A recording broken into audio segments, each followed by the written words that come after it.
నేను వీరబ్రహ్మం గారిని నా క్వశ్చన్ వేస్తున్నానండి. ఇది పునర్జన్మ అంటే రీబర్త్, మీరు పునరుత్థానం అంటే రివైవల్ అంటే ఇప్పుడు ఓకే అండి, ఇది కాన్సెప్ట్. ఇది ఇప్పుడు పునర్జన్మ ప్రకారం మిమ్మల్ని అడుగుతున్నాను క్వశ్చన్.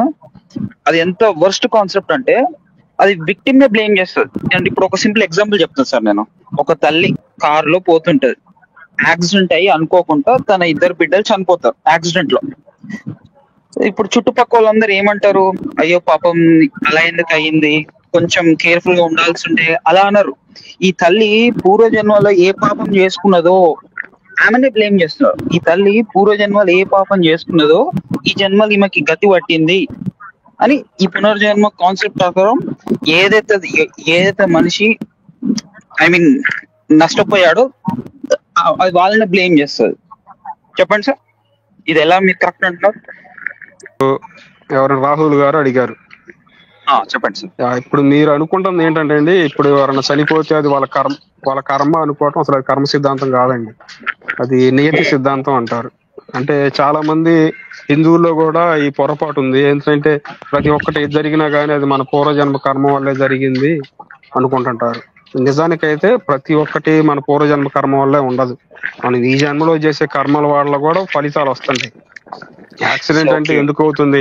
మనం ఏదో తప్పు చేస్తేనో, మనం ఏదో రాంగ్ రూట్ లో వెళ్తేనో యాక్సిడెంట్ అవుతుంది. దానికి చనిపోయిన దానికి తీసుకొచ్చి మన దురదృష్టం ఏదంటే డ్రైవింగ్ చేయడం ఏదో జరిగి చనిపోయారు, అదొకటి. సార్ ఈ క్వశ్చన్ నేను ఫస్ట్ టైం అడగలేదు సార్, నేను చాలా సార్లు అడిగాను. మీరు ఎస్కేప్ కాకండి, ఎందుకంటే ఏదైతే మనం దేనికైతే సమాధానం చెప్పలేమో అది పునర్జన్మ, మీరు పోయిన జన్మలో పాపం చేసుకున్నారు అని చెప్పడం సర్వసాధారణం అయిపోయింది. ఈ క్రిస్టియన్స్ ఎలా ఉన్నారు, హిందూస్ ఇలాగానే ఉన్నారు.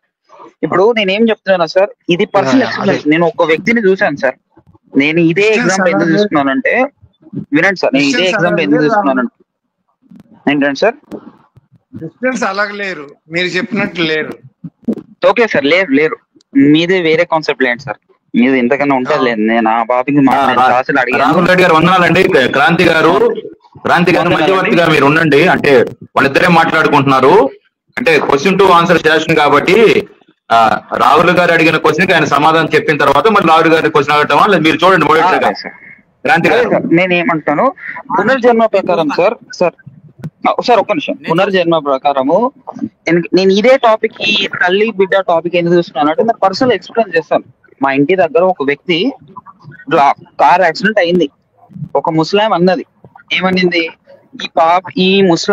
ఈ లేడీ పూర్వజన్మలో ఏ కర్మ చేసుకుందో 2 బిడ్డలను పోగొట్టుకున్నది అని అన్నది ఆమె. అలా ఇప్పుడు ఆమె ఆల్రెడీ బిడ్డలు పోయి ఒక దుఃఖ శోకంలో ఉన్నది. మళ్ళీ ఆమెను బ్లేమ్ చేసినందుకు నువ్వే పాపం చేసుకున్నావు అని మాట్లాడమంటారు. ఇదే కాన్సెప్ట్ లో ఇంకొక పాయింట్ ఏంటంటే, ఎవరైనా కొత్తగా పెళ్లి చేసుకున్న ఆ భార్య ఉంటది, భర్త సడన్ గా చచ్చిపోవడం అనుకోండి, అప్పుడు కూడా కొంతమంది ఆమె ఏమంటారంటే ఏం కర్మో ఏం పాపాలు చేసుకుందో పూర్వజన్మలో. విలేజెస్ లో చాలా కామన్ సార్ ఈ మాటల, విలేజెస్ లో చాలా కామన్ ఇట్లా మాట్లాడడం అంటా ఉంటారు, బ్లేమ్ చేసేస్తూ ఉంటారు. ఆవిడ బాధలో ఉంటే మళ్ళీ ఏం కర్మ చేసిందో ఏం పాపాలు చేసిందో ఇప్పుడు ఎలాగైందో ఈ గతి పడ్డది, ఈ దుస్థితి కలిగింది మాకి. అదే క్రాంతి గారు ఏమంటున్నారంటే, ఇది వీరబ్రహ్మం గారు హిందువులకు చాలా మంది తెలియదండి తప్పుడు విధానం ఇది అంటున్నారు. ఆయన హిందువులు తప్పుడు విధానాల్లో ఉన్నారని చెబుతున్నాడండి ఆయన. సార్ నేను చెప్తాను, ఆగండి. నా విధానం నేను చెప్తానండి. చెప్పండి సార్. ఇప్పుడు ఎవరో వాళ్ళు ఏంటంటే ఊహించుకుంటున్నారు, వాళ్ళు ఏ జన్మలో ఏ పాపం చేసిందో ఇలా జరిగింది అన్నట్టు ఊహించుకుంటున్నారు. ఏదో ముసలోళ్ళు తెలియని వాళ్ళు. అంటే ప్రతి ఒక్కరికి దీని గురించి తెలియాల్సిన అవసరం లేదు. అక్కడ ఏం జరిగింది అనే దాన్ని బట్టి అర్థమవుతుంది. అసలు మెయిన్ ఏంటంటే కర్మ సిద్ధాంతంలో మనం పుట్టడం అంటే ఏంటి, ఏ జన్మ అయితే ఎత్తాలి అంటే ఏంటి. ఇప్పుడు నువ్వు పూర్వజన్మలో ఏదో పాపం చేసావు అనుకో, ఆ పూర్వజన్మ పాపాన్ని అనుభవించడానికి నువ్వు ఏ జీవిగా పుడితే సరిపోతుంది. ఫర్ సపోజ్ నేను ఒక జింకగా పుట్టాను అనుకోండి, ఆ జింక లైఫ్ అంతా ఎలాగుంటుంది, భయపడుతూ బతకాలి, ఎటువైపు నుంచి ఏదొచ్చి తింటుందో అన్నట్టుగా. అంటే నీకు భయపడుతూ బ్రతకాలి అనే జన్మని ఇవ్వాలనుకోండి, ఇలాంటి జన్మని ఇస్తాడు. అలాగే ఒక్కొక్క జన్మ అంటే ఏంటంటే దానికంటూ ఏం ఉండదు, ఎవడో ఒకడు ముద్దేస్తే తింటాం, లేకుంటే ఆకలి తలమటేస్తాం. అలాంటి జన్మ ఇవ్వాలనుకోండి, అలాంటి జన్మ ఇస్తాడు. అంటే ఆ పూర్వజన్మ ఆ కర్మఫలం ప్రకారం జన్మనివ్వడం మాత్రమే ఈ కర్మ సిద్ధాంతంలో ఉంటుంది. ఇంకా తర్వాత చేసేవన్నీ మన కర్మల అనుగుణంగా జరుగుతుంటాయి. ఇప్పుడు ఏంటి, యాక్సిడెంట్ చేస్తూ చనిపోయినా, లేకుంటే పెళ్ళైన తర్వాత ఒకవేళ ఏదైనా ఆత్మహత్య చేసుకొని చనిపోయినా, అవన్నీ మనం చేసుకునే కర్మల ప్రకారం జరిగాయి. కానీ ఇవన్నీ ముందే నియమించి ముందు ఒక తలరాత, అంటే మా హిందువులు ఏమంటారంటే ఇదంతా తలరాత ఇది అంటారు. అసలు ఈ తలరాత అనేది కర్మ సిద్ధాంతం కాదు, ఇదంతా నీతి సిద్ధాంతం. అంటే ఏంటంటే ముందే ఒక స్క్రిప్టెడ్ స్టోరీ, ముందే మొత్తం రాసింది వాళ్ళ స్టోరీ అంతా. ఒక 5 ఏళ్ల తర్వాత ఎలా ఉంటుంది, 6 ఏళ్ల తర్వాత ఎలా ఉంటుంది, కొంతమంది జ్యోతిష్యాలు జాతకాలు చెప్తుంటారు చూడు, ఇవన్నీ అసలు కర్మ సిద్ధాంతానికి సంబంధించినవి కాదు. హిందుత్వం అంటే చాలా సిద్ధాంతాలు ఉన్నాయి, హిందుత్వం అంటే మొత్తం ఒకటే కాదు. కర్మ సిద్ధాంతం వేరు, కర్మ సిద్ధాంతం ఇవన్నీ చెప్పడం లేదు. కాకపోతే ఏంటంటే మోస్ట్ ఆఫ్ ది పీపుల్, నన్ను పూర్తిగా చెప్పనివ్వండి, మోస్ట్ ఆఫ్ ది పీపుల్ ఏంటంటే చాలా మంది ఈ బ్రాహ్మణులు ఇలాంటి వాళ్ళు ఏంటంటే వీటిని కొంచెం అడ్వర్టైజ్మెంట్ చేసి చెప్తుంటారు వాళ్ళకి, ఎందుకంటే వీటి వల్ల లాభం వస్తుంది కాబట్టి వీటి గురించి చెప్తుంటారు వాళ్ళందరికీ. తెలియని వాళ్ళందరూ ఏమనుకుంటారంటే ఇదే నిజము అనుకుంటారు. అంటే ఏంటి, జ్యోతిష్యం అని చెప్పి, జాతకాలని చెప్పి, ముహూర్తాలని చెప్పి, లేకుంటే గండాలని చెప్పి, ఇవన్నీ చెప్పి వాళ్ళని కొంచెం మోసం చేసి ఆ ఇదిలో వాళ్ళు కొంచెం ఆ భావంలో ఉంటారు. కానీ నిజమైనది ఏంటంటే మధ్యలో జరిగే, అంటే మనం పుట్టిన తర్వాత జరిగే దేనికి కర్మ సిద్ధాంతం కారణం కాదు, మన పుట్టుకకు మాత్రమే కర్మ సిద్ధాంతం కారణం. అదే. Okay sir. Sir sir sir ఒక్క నిమిషం రాఘుల్ రెడ్డి గారు ఒక్క నిమిషం, రాఘుల్ రెడ్డి గారు, క్రాంతి గారు ఒక్క నిమిషం మాట్లాడతారు. క్రాంతి గారు, మీరు చెప్పండి, తర్వాత రాహుల్ రెడ్డి గారు మాట్లాడతారు. వీర బ్రహ్మం గారు జాతకాలు, రంగురాళ్ళు, వర్జ్యం, వారం, యమగండం, దుర్ముహూర్తం ఇవన్నీ బ్రాహ్మణులు కల్పించినవి, ఇవన్నీ తప్పు. ఒక పందిగా పుట్టడం అనేది దేవుడి చేతిలో కర్మ సిద్ధాంతం. పంది పుట్టిన తర్వాత అది ఏం తింటుంది, ఏం చేస్తుంది అనేది అది కర్మ కాదు అని చెప్పారు. కొంచెం రికార్డ్ చేసుకోండి. ఇప్పుడు వీరబ్రహ్మం గారు ఒక క్వశ్చన్ అడుగుతున్నాను. వీరబ్రహ్మం గారు ఒక పందిగా పుట్టు, నక్కగా పుట్టు, కుక్కగా పుట్టు, మనిషిగా పుట్టినోడు మరి పూజ్యంలో కర్మ ఎలా అనుభవిస్తున్నాడో తెలిసిద్దండి ఆ మనిషికి? సూపర్ క్వశ్చన్, చెప్పండి సార్. ఒక్కసారి ఆగండి. అంటే ఆ ప్రశ్న గుర్తుపెట్టుకోండి. నేను ఒక ప్రశ్న మర్చిపోతాను, అంటే నాకు చాలా పెద్ద డౌట్ అనమాట ఇది. ఇప్పుడు మీరు 2 సిద్ధాంతాలు చెప్పారు హిందుత్వంలో. ఒకటి ఏంటంటే తలరాత సిద్ధాంతం, నీతి సిద్ధాంతం అన్నారు, దాని పేరు ఏదో. రెండోది ఈ కర్మ సిద్ధాంతం. అసలు నీతి సిద్ధాంతానికి కర్మ సిద్ధాంతానికి ఎంత తేడా వచ్చింది అంటే, ఇక్కడ నీతి సిద్ధాంతం అంటే ఏంటంటే తలరాత, అంటే మనిషి ఎలా బ్రతుకుతాడు, ఏం చేస్తాడు అంతా మొత్తం ఆ బ్రహ్మ రాసేస్తాడు. మొత్తం రాతంతా బ్రహ్మ రాసేసిన తర్వాత, నువ్వే రాసేసిన తర్వాత మళ్ళీ నేను తప్పు చేసినా నువ్వు అంటావేటి, నేను తప్పు చేసినా ఇంకో జన్మ నాకు పంది జన్మ ఇస్తావేటి, నువ్వు రాసింది నువ్వు, నా జన్మకు మొత్తం రాత రాసింది నువ్వు, తలరాత రాసింది నువ్వు, నేను ఏ క్షణం ఏం చేస్తానో రాసింది నువ్వు. అలాంటప్పుడు మళ్ళీ ఇంకో జన్మలో నువ్వు కుక్కై పుట్టరా, లేకపోతే ఇంకో జన్మ ఎత్తి నీ కర్మలు నువ్వు, నీ పాపాలు నువ్వే భరించరా అని అంటాం. ఇది కొంచెం బాధాకరంగా, మనల్ని బాగా టార్చర్ పెట్టినట్లేదా?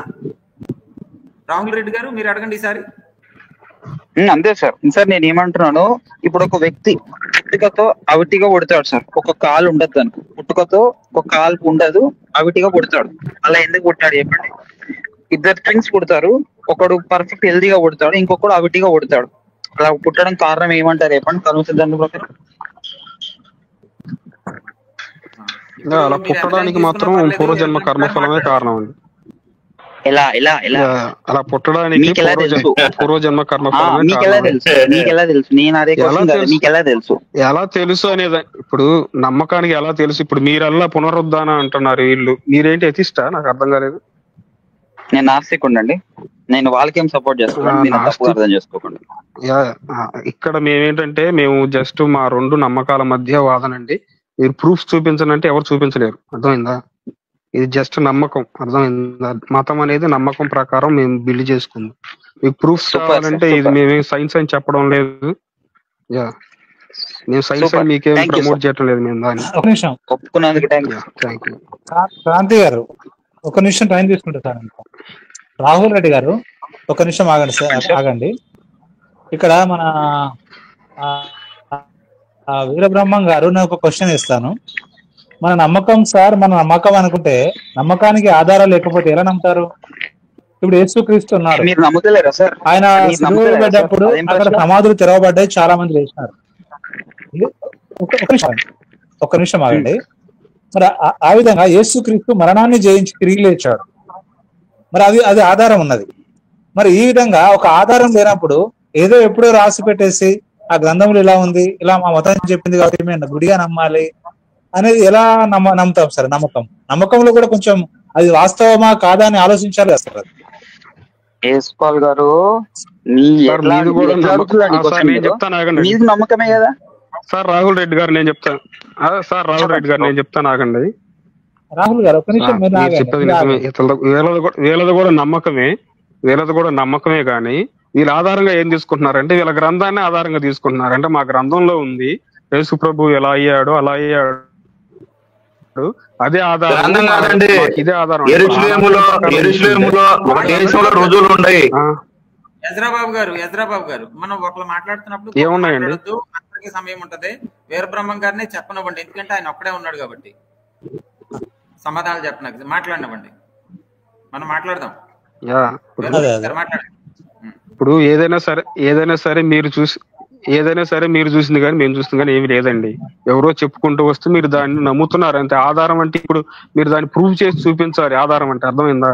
ఇప్పుడు అది నిజం అయితే దాన్ని మళ్ళీ రీక్రియేట్ చేసి చూపించగలగాలి. మీరు అలా ఎవరు చూపించలేరు. అలా చూపించలేము కాబట్టి మాది నమ్మకం. ఏది చూపిస్తారు? చూపించండి సార్. ఒక నిమిషం ఆగండి. వీరబ్రహ్మం గారు, ఇప్పటికీ మరి యేసుక్రీస్తు యొక్క సమాధి ఖాళీగా ఉన్నది. ఆయన మరణాన్ని జయించి పరలోకానికి వెళ్ళాడు. 12 మంది శిష్యులు చూశారు, చాలా మంది చూస్తారు.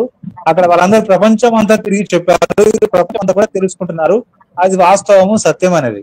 అది ఒక నమ్మకం, నిజమైన నమ్మకం. చూసారు, కళ్ళారా చూశారు కాబట్టి అది ఒక నిజమైన నమ్మకం. కానీ ఇక్కడ కృష్ణుడు కానీ నిజమైన జన్మనిస్తాను అనే విషయాలు మరి గ్రంథాలు ఉన్నది, మీ గ్రంథాల్లో ఉన్నది.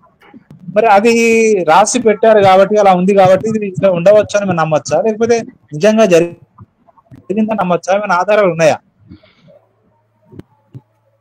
ఎవరు చెప్పారండి మీకు యేసు ప్రభు లేచాడు, అందరికి శిష్యులు కనపడ్డాడు అని? మీకు ఆ పుస్తకంలో రాసి ఉంది సార్, మీలాగానే రాసి ఉంది అక్కడ కూడా. ఎవరు చెప్పారు కదా సార్? సార్ మీరు ఆగండి సార్, మీరు ఆగండి సార్, చెప్పలేదు సార్.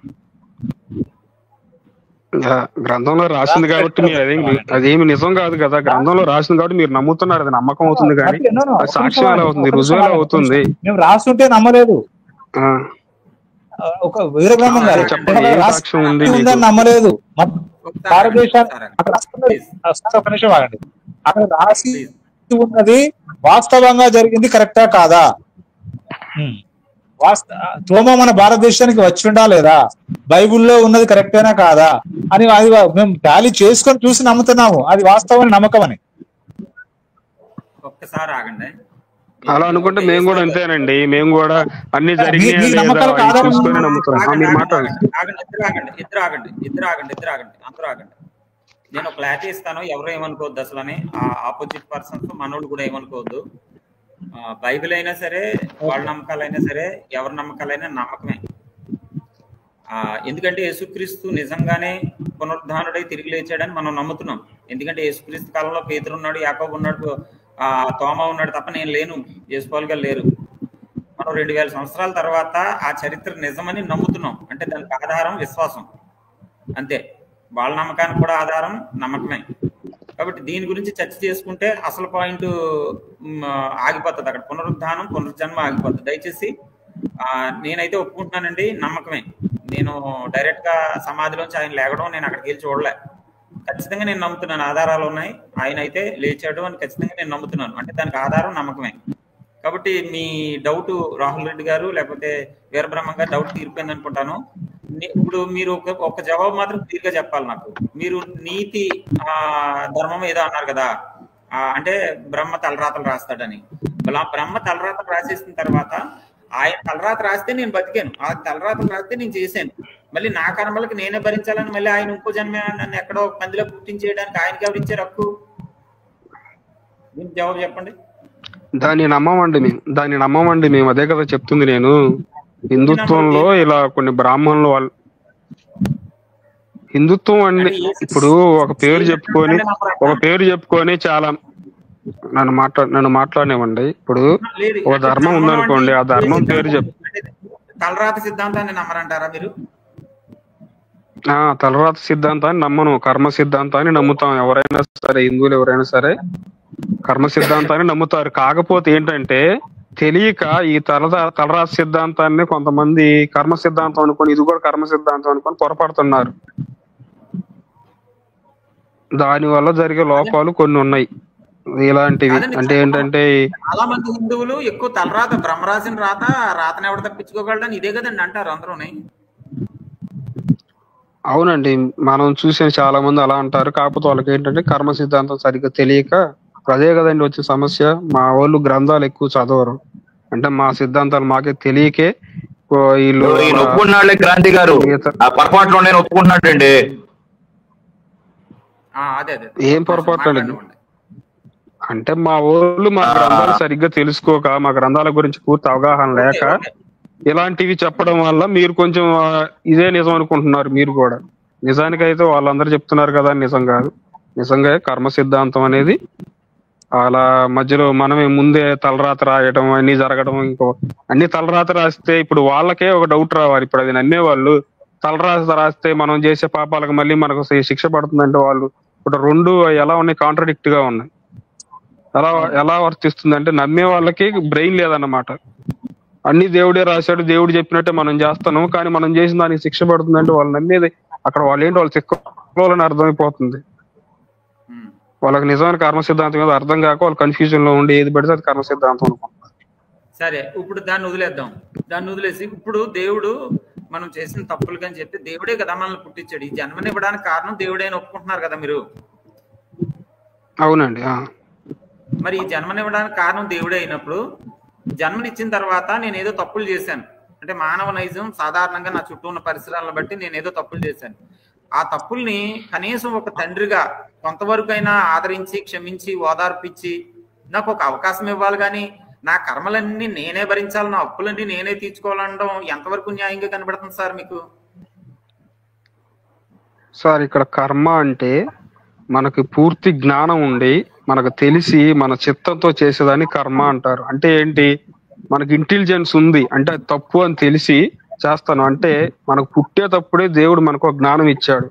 ఎదుటోని కొడితే వాడికి నొప్పి పుట్టిద్దిరా, ఎందుకంటే నీకున్న స్పర్శ జ్ఞానాలే వాడికి కూడా ఉన్నాయి. సార్ మధ్యలో వెయిట్ నన్ను పూర్తిగా చెప్పను. సార్ అడిగిన దానికి